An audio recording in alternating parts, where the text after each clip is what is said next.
Sahabat-sahabat sekalian, para mahasiswa yang kami hormati. Pertama, syukur alhamdulillah kita persembahkan karya Allah atas nikmat keimanan, nikmat kesehatan, nikmat kesempatan, dan nikmat keseimbangan kita, baik dimensi lahir maupun batin, sehingga kita bisa dan dapat menghadiri acara workshop pada siang hari ini. Ya, sahabat-sahabat, ada 4 perspektif kita lihat dalam forum ini. Pertama, sekarang adalah COVID-19. Ini akan menjadi cerita menarik buat anak cucu kita kelak, tidak terkecuali dari teman-teman sahabat-sahabat mahasiswa, bahwa tidak ada yang bisa memprediksi COVID-19 ini yang terpapar 217 negara lebih, bahwa ini terjadi juga di Indonesia. Maka dari itu, sesuai anjuran pemerintah kita dari WHO, pemerintah pusat, provinsi, bahkan Palembang, pendekatan untuk membasmi dari COVID-19 ini tiada lain cuci tangan, pakai masker, dan jaga jarak. Perspektif yang kedua, kami ingin katakan bahwa karena di sini adalah teman-teman, sahabat-sahabat dari mahasiswa, juga dari para pemuda sekalian, membangun idealisme itu susah-susah gampang, sahabat-sahabat sekalian. Ketika Nurholis bilang bahwa ketika Anda masuk dalam ranah birokrasi, hegemoni kekuasaan begitu kuat, sejauh mana idealisme Anda akan bertahan dan kuat menghadapi itu. Maka dari itu, MH sering katakan idealisme tetap dipelihara sebagai kontrol sosial yang memiliki konsep. Yang ketiga, saya ingin katakan juga, sahabat-sahabat sekalian, generasi penerusnya akan datang, sering saya katakan membangun karakter akhlak, itu yang penting. Membangun karakter akhlak dan membangun karakter kinerja. Anda kerja keras, Anda ulet, Anda bertanggung jawab, dan lain sebagainya itu. Maka dari itu, forum ini adalah forum yang baik, forum yang bagus dalam rangka Anda membangun karakter kinerja itu. Sahabat-sahabat sekalian, dampak COVID-19 di Palembang, 17 perhotelan sudah merumahkan para karyawannya. Ini semua adalah dampak dari perekonomian kita. Pemerintah Kota Palembang tadinya APBD 2020 1,8 triliun. Akan tetapi dikarenakan kondisi COVID-19 menjadi 617 miliar. Cukup terjun bebas teman-teman sekalian karena kondisi COVID-19 ini. Untuk itu, peran pemberdayaan UMKM yang dicanangkan yang lebih kurang 21 lebih UMKM ini harus menjadi tantangan dan jawaban. Ada 3 masalah besar kalau kita bicara UMKM. Nanti teknis dijelaskan oleh Ibu Ana. Pertama, yang berkaitan dengan modal insani. Tadi saya katakan, bekal adik-adik sekalian, bekal para mahasiswa harus memiliki kreativitas, memiliki inovasi, dan memiliki jaringan antar sesama. Dan yang kedua yang tidak kalah pentingnya kalau kita bicara masalah UMKM adalah yang berkaitan dengan pemasaran. Pemasaran ini harus dalam kondisi kekinian, bukan pemasaran dalam konteks masa-masa yang lalu. Bagaimana kemasannya lebih baik, bagaimana kemasannya mencerminkan dengan kondisi-kondisi ke depan. Karena ini adalah era digitalisasi. Mau tidak mau, suka tidak suka, harus kemasan juga harus disesuaikan dengan kondisi sekarang. Yang ketiga yang berkaitan dengan permodalan. Maka dari itu, pendekatan dengan pihak perbankan merupakan suatu keharusan.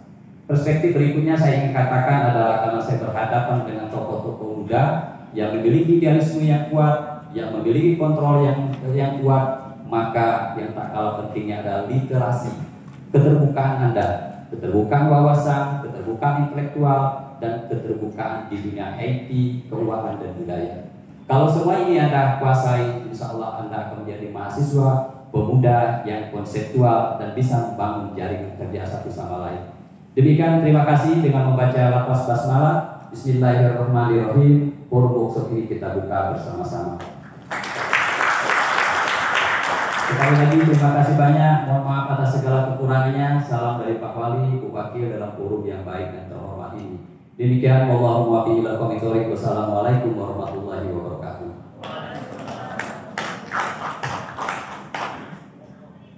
Tanggapan dengan adanya forum ini, Pak?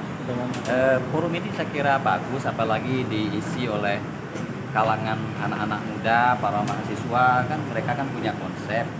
Untuk itu insya Allah ini bisa bersinergi dengan pemerintah kota dalam hal ini Dinas Koperasi dan UMKM. Tinggal di celah mana, di pintu mana mereka masuk, apakah di bidang ekonomi atau di bidang lainnya, sehingga ada konsep-konsep yang dia tawarkan disikapi oleh pemerintah kota melalui Dinas Koperasi dan UMKM. Harapannya Pak, itu ya? Harapan kita agar mereka lebih berdaya lah. Para generasi pasca dia selesai lebih diberdayakan dan lebih bermanfaat bagi warga Palembang. Oh, terima kasih Pak. Yuk. Ya, gimana pendapatnya dengan diadakannya acara seperti ini? Ya, jadi kegiatan ini dari Forum Suara Mahasiswa Sumatera Selatan, gabungan dari beberapa kampus di Sumatera Selatan yang kemudian melahirkan JAPSI, yaitu Jaringan Pemuda Sadar Ekonomi. Karena hari ini kita melihat permasalahan negara kita sudah sangat kompleks. Maka dari itu salah satunya dampak daripada COVID-19 ini di sektor ekonomi ini sangat terasa sekali, Pak. Nah, jadi kita selaku pemuda ini harus menjadi pelopor, harus menjadi garda terdepan untuk bisa membangkitkan kembali ekonomi dan memulihkan kembali ekonomi seperti semula dengan pemberdayaan pelaku UMKM dan juga memberi edukasi tentang digitalisasi UMKM yang semula UMKM hanya bergerak di bidang offline, itu kita arahkan ke online dan sebagainya. Harapannya ada ini apa aja nih? Ya, jadi harapan dari kegiatan ini supaya kawan-kawan UMKM ini juga mendapat perhatian khusus, perhatian yang intens dari pemerintah, dari DPRD, kemudian dari seluruh pejabat daerah karena mereka terdampak COVID-19. Dan juga harapan kawan-kawan pemuda ini bisa bersinergi baik dengan pemerintah untuk membantu pemulihan ekonomi, membantu menyelamatkan sektor ekonomi yang hari ini terdampak COVID-19. Nah, kita sendiri sebagai apa jabatannya? Saya Rudianto Widodo sebagai Ketua Umum Forum Suara Mahasiswa Sumatera Selatan. Terima kasih. Mahasiswa ini mahasiswa yang tergabung di seluruh universitas, para BEM yang ada di Kota Palembang. Kita dukung acaranya, paling tidak meningkatkan gairah usahawan yang ada di Kota Palembang. Makanya kita bicara tadi, kita berharap pemerintah kota untuk lebih ekstra dalam memperhatikan pelaku-pelaku usaha.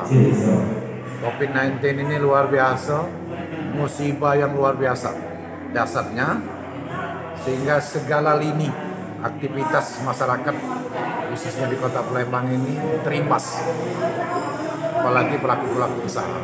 Makanya kita berharap pemerintah kota untuk lebih aktif dalam membantu para pelaku usaha yang ada di Kota Palembang lewat program-program UKM lah. Oke, terima kasih ya. Sudah tidak normal lagi dan semakin sulit dalam pandemi ataupun PSBB sebelumnya. Mungkin dengan sosialisasi ini, adapun pelatihan ataupun edukasi dari beberapa pemateri untuk menyampaikan bagaimana strategi-strategi ke depan agar UMKM bisa lebih kuat dan lebih mandiri serta bisa melalui penjualan melalui media-media. Kalau JAPSI ini sendiri lebih ke mana arahnya? JAPSI ini sendiri dia lebih ke fokus ke ekonomi. Melihat kita tahu saat ini karena statistik ekonomi itu kita menurun drastis. Karena di saat pandemi ini jadi ekonomi ini sangat tidak stabil.